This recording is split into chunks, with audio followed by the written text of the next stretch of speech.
Clash Royale has been fun again, but mostly if you play 2v2.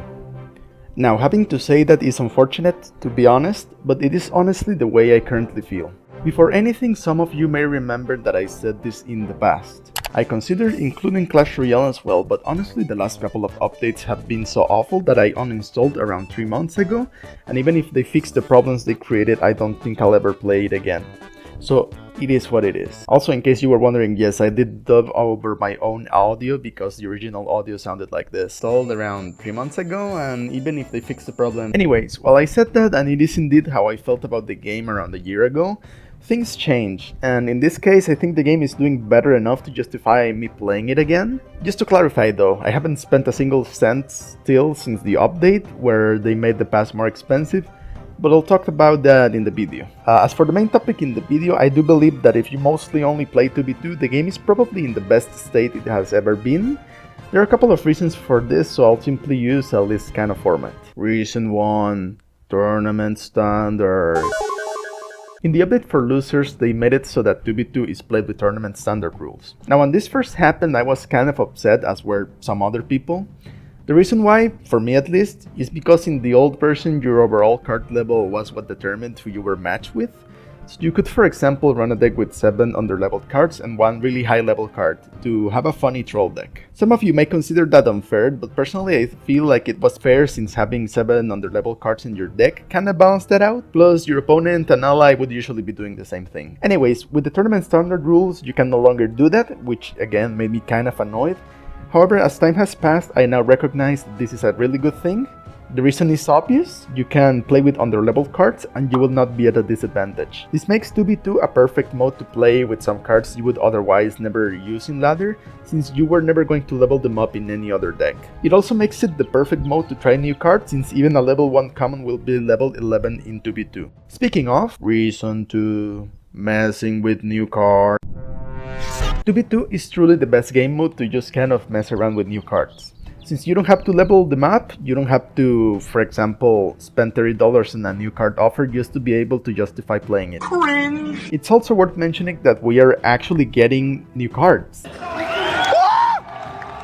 Which is something I have been begging for a while. That also gives some variety to the game mode, especially since when a new card releases you can often hop into 2v2 and absolutely everyone will be playing it, so you can make some funny decks around that. It's especially fun with cards like the Suspicious Bush, since it reminds me of the Royal Ghost when it was first released and no one knew how to stop it. Reason 3. No cups, no sweat. Now the caption for this reason doesn't mean there are no tryhards or sweats, because there are. And to be fair, sometimes I am one of them. But what I mean is that this game mode is not worth trophies. Of course, this also means that sometimes you will find people like this.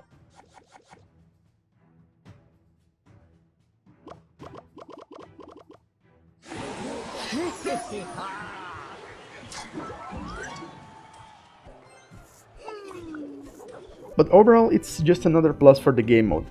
It's also worth pointing out that this is not something new, since as far as I know 2v2 has never been worth cups, but it is still a reason why the game mode is good. Also, even if you lose, you will still get points towards the event shop thingy, although you do not get a chest for losing. I personally play 2v2 with randoms, since basically everyone I know kind of refuses to touch this game, but even then it is still pretty fun to mess with new cards. But now I know after praising the game, well, mostly 2v2, having a section called just but is kind of weird, but like there are some things I just kinda have to mention somewhere, even if the main idea for the video is to overall be positive about the game.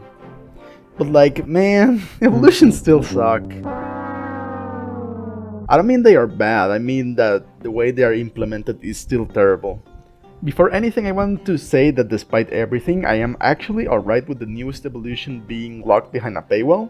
Sure, it is straight up unfair, especially if the new evolution is busted, but they gotta earn their money somehow, and having limited time exclusives is something I can live with. The problem is that the game really seems to want to keep those EVOs exclusive forever. Brawl Stars, a game made by the same company, started doing limited time exclusive brawlers a while ago, but they are so much better for a lot of reasons. Number 1, they are only limited for a week. Number 2, you can't use the brawler in competitive for said week. Number 3, they are usually only balanced a while after they come out to everyone, so even if they are busted, everyone will get a chance to play them in their broken state. Clash Royale, on the other hand, never has had a real way to get even the evolutions after they get out of the pass. You can buy 3 Evo shards of an Evo that they seem to pick at random in the event shop, plus a wild Evo shard. But the thing is, you need 6 shards to get an evolution. This means you must wait at least 3 months to get an evolution for free, assuming it's one that has appeared in the event shop, and assuming you bought the shards for it. Otherwise, you have to wait 6 months to get to pick an Evo. The only other kind of real way to get Evos is pray they decide to give you one for free,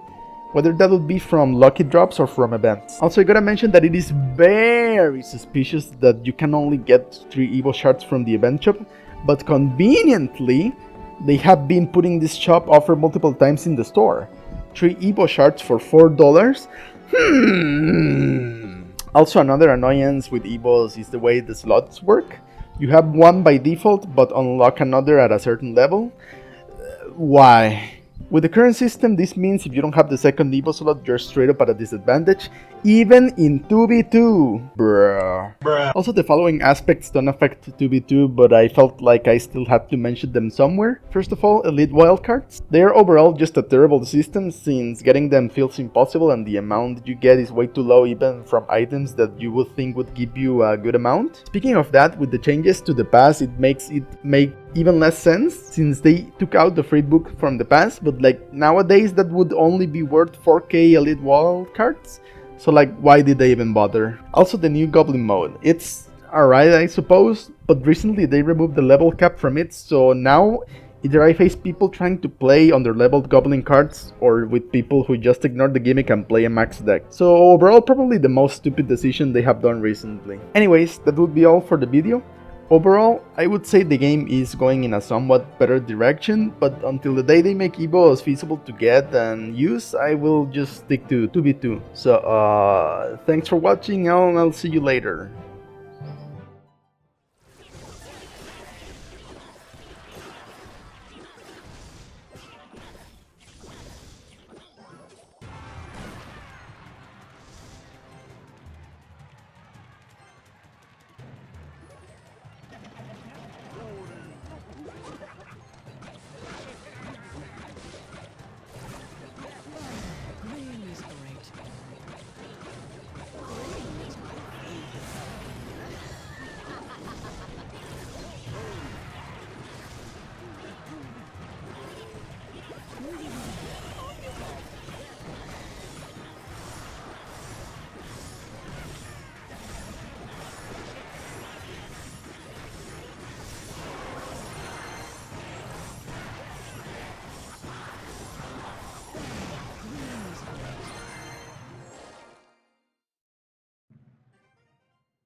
Number 15.